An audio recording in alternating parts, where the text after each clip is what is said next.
Hi friends, நம்ம இந்த வீடியோவில் என்ன பார்க்க போகிறோம் அப்படின்னா 12th standard physics 3rd chapter magnetism and magnetic effects of electric current. இந்த சாப்டரில் ஃபர்ஸ்ட் எக்ஸாம்பிள் ப்ராப்ளம், ஓகேவா? 3.1 ஃபர்ஸ்ட் எக்ஸாம்பிள் ப்ராப்ளம் தான் நம்ம டிஸ்கஸ் பண்ண போகிறோம். செஷன் ஸ்டார்ட் பண்ணுறதுக்கு முன்னாடி நம்ம எப்பயுமே சொல்கிறது தான், never stop learning because life is never stop teaching. சரி, இந்த ஃபர்ஸ்ட் எக்ஸாம்பிள் ப்ராப்ளம்ல என்ன கொடுத்துருக்காங்க அப்படின்றத நான் அப்படியே ரீட் பண்ணுறேன். அதுக்கப்புறமா நம்ம ப்ராப்ளம்குள்ள போகலாம். The horizontal component and vertical component of Earth's magnetic field at a place are 0.15 Gauss and 0.26 Gauss. Gauss அப்படின்றது ஒன்றும் கிடையாது, இந்த மேக்னெட்டிக் ஃபீல்டோட யூனிட்டை சிஜிஎஸ் ஃபார்மெட்டில் சொல்கிறதா, வேற ஒன்றும் இல்லை. அதே மாதிரி respectively calculate the angle of dip and resultant magnetic field. இந்த angle of டிப்பும் ரிசல்டன்ட் மேக்னெட்டிக் ஃபீல்டும் கால்குலேட் பண்ண சொல்கிறாங்க. ரொம்ப சிம்பிள் தான், நமக்கு தான் தெரியுமே. இதுக்கு முன்னாடி இன்ட்ரோடக்ஷன்லாம் பார்த்தோம், ஆல்ரெடி வீடியோ வந்து போஸ்ட் பண்ணியாச்சு.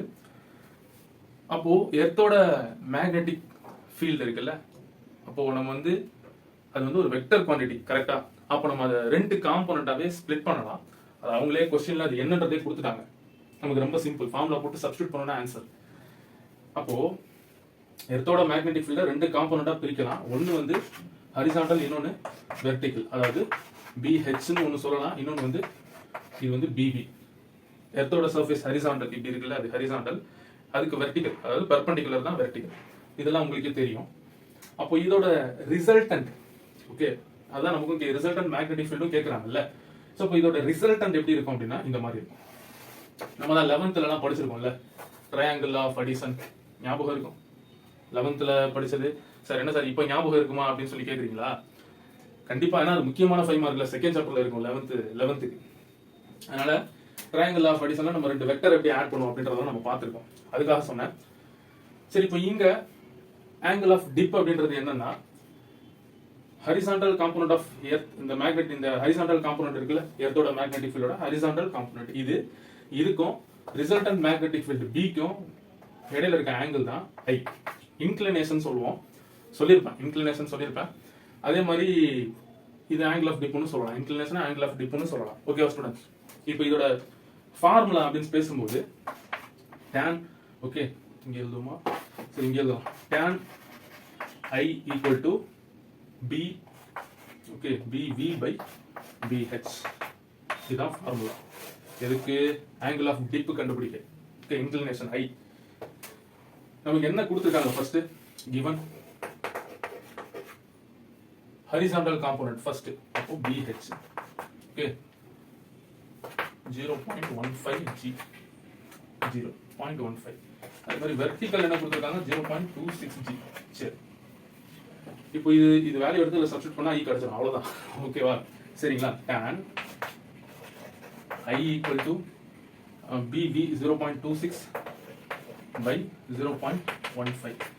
அவ்வளோதான், சப்ஸ்டிட் பண்ணியாச்சுல. அடுத்த ஆன்சர் தானே. என்ன சார் டெசிமல் இருக்கே அப்படின்னு பாக்குறீங்களா? ரொம்ப சிம்பிள் தான். இந்த மாதிரி டெசிமல் வந்ததுன்னா ரொம்ப ரொம்ப சிம்பிளா ஒரு விஷயத்தை ஞாபகம் வச்சுக்கோங்க. எத்தனை டிஜிட் பாருங்க. இப்போ டெசிமலுக்கு அப்புறம் 2 டிஜிட் இருக்கா, இன்ட்டு 100 பண்ணி விட்டுருங்க, வேலை முடிஞ்சு. மேலையும் இன்ட்டு 100, கீழையும் இன்ட்டு 100 பண்ணி விட்டீங்கன்னா இது அப்படியே நம்பர்ஸா மாறிடும். அதாவது 0.26ன்றது வெறும் 26ஆ மாறிடும். 0.15 அப்படின்றது 15 ஆயிடும்.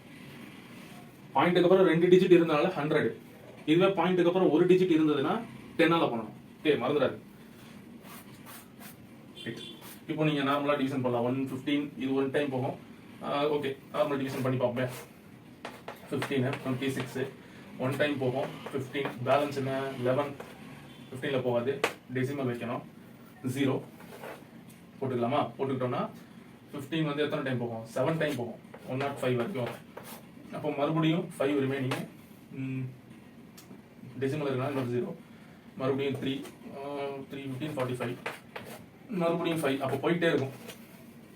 அப்போ இதோட வேல்யூ வந்து 1.733 கிடைக்குது. ஓகே, நம்ம புக்ல இதை 1.32 கொடுத்துருப்பாங்க, சும்மா ரவுண்ட் ஆஃப் பண்ணி தோராயமா கொடுத்துருப்பாங்க. இப்போ நமக்கு வந்து tan I வந்து இப்படி கிடைக்குதா? சரி, நமக்கு என்ன தேவை? I தான் தேவை.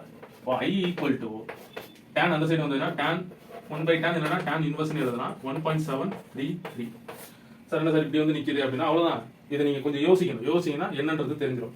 அதாவது இன்க்ளினேஷன் அப்படின்றது அந்த ஆங்கிள் தானே, ஆங்கிள் தான் இப்போ எழுதணும் நம்ம. இப்போ நான் இதை அழிச்சிடுறேன். கொஞ்சம் யோசிச்சு பாருங்க.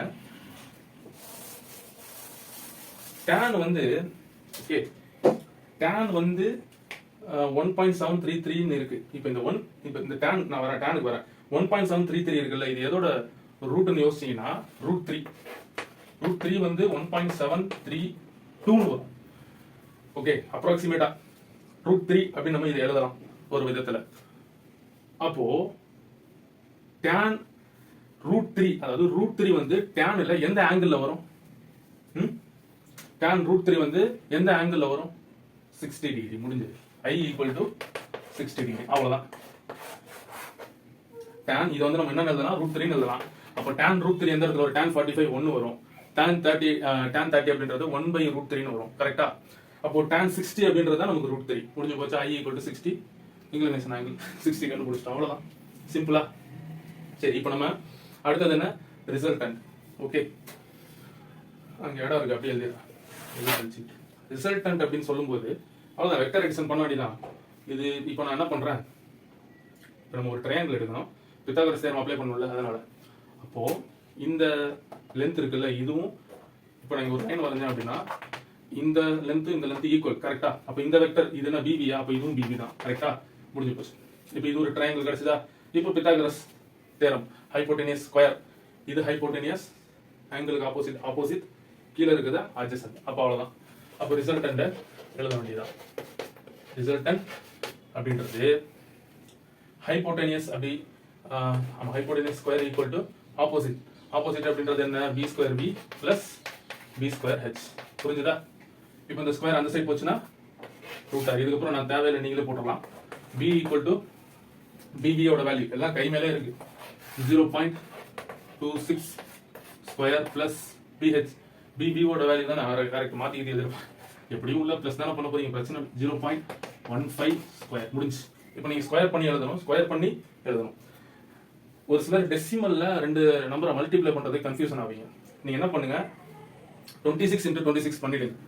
ஓகே, அதாவது நார்மலா இப்போ 026 டெசிமல் இல்லாம பண்ணுங்கன்றா. புரியுதா? அப்படி பண்ணீங்கன்னா நான் ஒரு நம்பர் பண்ணி காட்டுறேன், அடுத்த நம்பர் நீங்க தான் பண்ணணும். சரிங்களா? 6 6 36 6 3 6 2 12 12 plus 3 15 5 பேலன்ஸ் 1 6 into 0 0. அப்போ இங்க 1 இருக்கு 1. 6 2 12 2 பேலன்ஸ் 1 2 2 4 1 5 2 0 0. முடிஞ்சது. அதே மாதிரி 0னா இது எல்லாமே 0 தான் வரும். அப்போ இங்கே 0 0 இன்னொரு 0. Okay students? ஓகே, அப்போ நமக்கு 6 கிடைக்கும். 5 2 7 5 1 6 0 இங்க ஒரு 0. ஓகே, குழப்பிக்காதீங்க. இது ஆன்சர். ஓகே, ஸோ கரெக்டாக இருக்கா? Okay done. 00676 இப்படி கிடைக்குது. இப்போ டெசிமல் பாருங்க, அதாவது இங்க டெசிமல். அப்போ டெசிமல் இங்க டெசிமலுக்கு அப்புறம் 1 2 நம்பர் இருக்கு. டெசிமலுக்கு அப்புறம் 2 நம்பர். அப்போ 2 + 2 4 நம்பர். 4 டிஜிட் தள்ளி புள்ளி வைக்கணும். இப்படி இருந்து வரணும். 1 2 3 4. புரியுதா? அப்போ ஸ்கொயர் ரூட் ஆஃப் b 0.0676. கிளியரா ஸ்டூடெண்ட்ஸ்? இதெல்லாம் டவுட் இருக்கா? சொல்லுங்க. 15 into, இப்போ நீங்க இதே மாதிரி பண்ணி பாருங்க. 15 இப்போ நான் வந்து மனக்கணக்காகவே போட்டுறேன். 15 into 10 பண்ணீங்க அப்படின்னா 150 வந்துடும். அதே மாதிரி 15 into 10 பண்ணீங்கன்னா 150 வருது. மறுபடியும் இன்னொரு இந்த சைடு ஒரு 5 இருக்குல்ல, அப்போ 15 into 5 வந்து 75. அப்போ 150 + 75 225. முடிஞ்சதா? 2 டிஜிட் 2 பாயிண்ட் அப்புறம் ஒரு 0. அவ்வளோதானே, முடிஞ்சு போச்சு. ப்ளஸ் 0.0225. கரெக்டா ஸ்டூடெண்ட்ஸ்? நீங்க செக் பண்ணி அது கரெக்டா இருக்கான்னு பாருங்க. அவ்வளவுதான். இப்போ இங்க இது ரெண்டையும் ஆட் பண்ணுமா? 5 + 6 1 பேலன்ஸ் 1 வந்து மேல தான் 7 9 10. அப்போ மறுபடியும் 0 1 6 8 9. அப்போ 0.0901 வரும். அவ்வளவுதான். சரி, இப்பயும் இது ரூட்டு டெசிமல் வந்து இருக்கே சார் ரூட்டுக்குள்ள. நார்மலா நாங்க வந்து இப்போ ரூட்டுக்குள்ள ஒரு 2 இருக்கு, ஒரு 9 இருக்கு அப்படின்னா நாங்க சாரி 2ன்ற பாருங்க 4 இருக்கு. இப்போ 4னா ரூட் விட்டு வெளியில எடுக்கும்போது 2ல, அதனால 9னா 9 ரூட் விட்டு வெளியில எடுத்தோம்னா 3. இப்போ இப்படி இருக்கே சார், இது என்ன சார் பண்றது அப்படின்னு உங்களுக்கு தோணும். நீங்க வந்து தோராயமா பாருங்க. இப்போ வந்து 901னா 900 அப்படி வச்சுக்கோங்க. ஒண்ணுனால இப்போ ஒன்றும் ஆக போறது இல்லை, அதனால 900ன்னு வச்சுக்கோங்க. இங்கேயும் அப்படிதான் நம்ம எடுத்தோம். அதனால 900ன்னு எடுத்தீங்கன்னா 30 ஸ்கொயர் பண்ணால் 900. கரெக்டாக? அவ்வளோதான் ஆன்சர். வெளியில் எடுத்தீங்கன்னா 30. நம்ம புக்கில் வெறும் 3 கொடுத்துருப்பாங்க. 3க்கு அப்புறம் எந்த நம்பருமே இல்லை, 0. அவ்வளோதான். 30. இப்போ இங்கே இந்த 2 டெசிமல் இருக்குல்ல, இதையும் நம்ம பார்க்கணும். நல்லா நோட் பண்ணிக்கோங்க. டெசிமலுக்கு அப்புறமா 1 2 3 4 4 நம்பர் இருக்கு. இது ஒரு ஸ்கொயர் ரூட். அப்போ 4 நம்பர், இது ஒரு ஸ்கொயர் ரூட் அப்படின்றனால அந்த டெசிமலுக்கு அப்புறம் எத்தனை நம்பர் இருக்கோ அதை கவுண்ட் பண்ணி போட்டுருங்க. டிவைட்ல இது ஸ்கொயர் ரூட்னா ஸ்கொயர் ரூட் போடணும். ஒருவேளை கியூப் ரூட்னா டிவைட்ல 3 போடணும். இப்போ நமக்கு வந்து கியூப் ரூட்ல ஸ்கொயர் ரூட் தான் இருக்கு. ஸோ அதனால நான் 2 போட்டிருக்கேன். 2 1 டைம், இது 2 டைமா.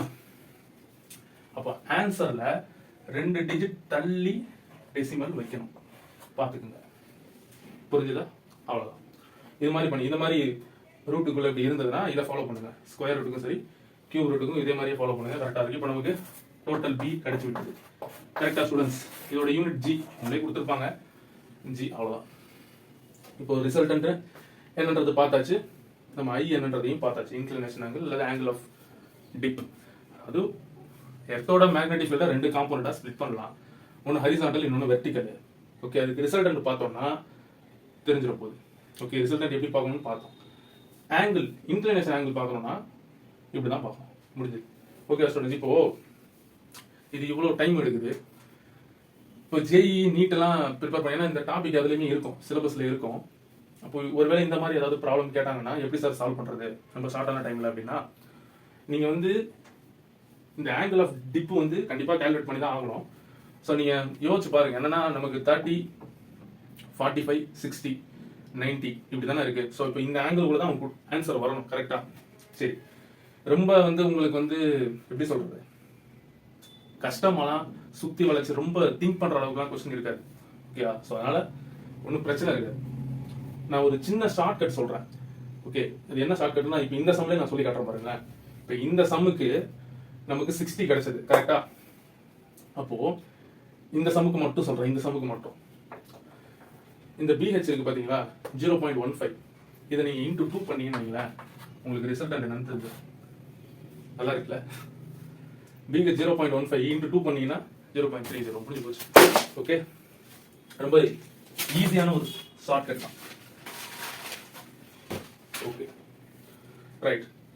இப்போ இதே மாதிரி அப்போ சார் அப்போ 45 வந்து 30 இதெல்லாம் வந்து என்ன சார் பண்றது அப்படின்னு கேக்குறீங்களா? சொல்றேன். நான் அழிச்சுட்டுமா? அப்படி லைட்டா எழுதிக்கோங்க. இதை ஸ்கிரீன்ஷாட் போட்டு வச்சுக்கோங்க. ஓகே, இது ஸ்கிரீன்ஷாட் போட்டு வச்சுட்டு பாஸ் பண்ணி கூட நீங்க எழுதிக்கோங்க. ஒன்றும் பிரச்சனை இல்லை. அழிச்சா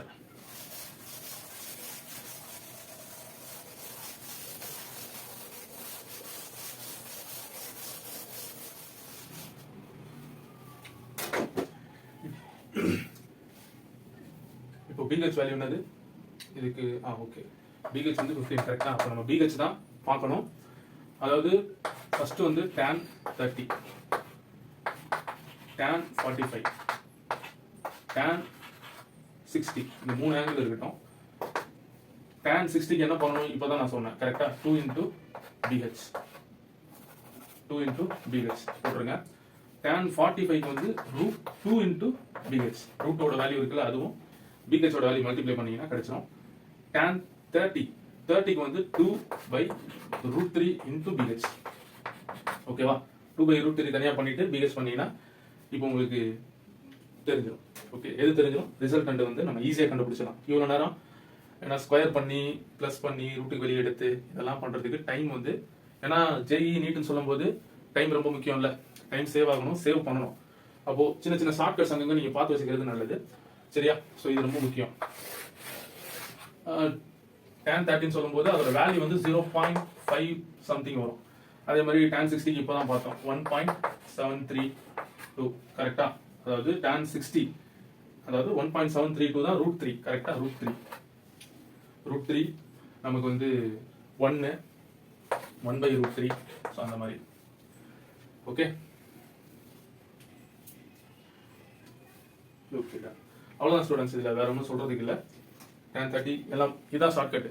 ஓகே, இது ஞாபகம் வச்சுக்கோங்க. இது ஜேஇ நீட்டு ப்ரிப்பேர் பண்றவங்க இந்த ப்ராப்ளம் பார்த்தீங்கன்னா இந்த சாயல்ல, ஓகே, இந்த சாயல்ல எந்த ப்ராப்ளம் கேட்டாலும் இந்த கண்டிஷன் ஞாபகம் வச்சுக்கோங்க. சிம்பிள். இப்போ நமக்கு I 60 கிடைச்சது. அப்போ I 60 கிடைச்சதுன்னா நீங்க கண்ணை மூட்டு 2 into bs பண்ணீங்கன்னா உங்களுக்கு ரிசல்டன்ட் முடிஞ்சதா. அதே மாதிரி I உங்களுக்கு 30 கிடைக்குது 45 கிடைக்குதுன்னா மட்டும்தான் நீங்க இந்த ஃபார்முலாவை யூஸ் பண்ணணும். இது வந்து ஜேஇ நீட் ப்ரிப்பேர் பண்றதுக்கு கொஞ்சம் பயங்கர யூஸ்ஃபுல்லா இருக்கும்னு நினைக்கிறேன். ஸோ உங்களுக்கு இதில் ஏதாவது டவுட் இருந்ததுன்னா மறக்காம கமெண்ட் செக்ஷன்ல மென்ஷன் பண்ணுங்க. இது ரொம்ப ஈஸியாக இருந்தது, கிளியராக புரிஞ்சதுன்னா உங்கள் ஃப்ரெண்ட்ஸுக்கும் இந்த வீடியோவை ஷேர் பண்ணுங்க. So thank you, God bless you all.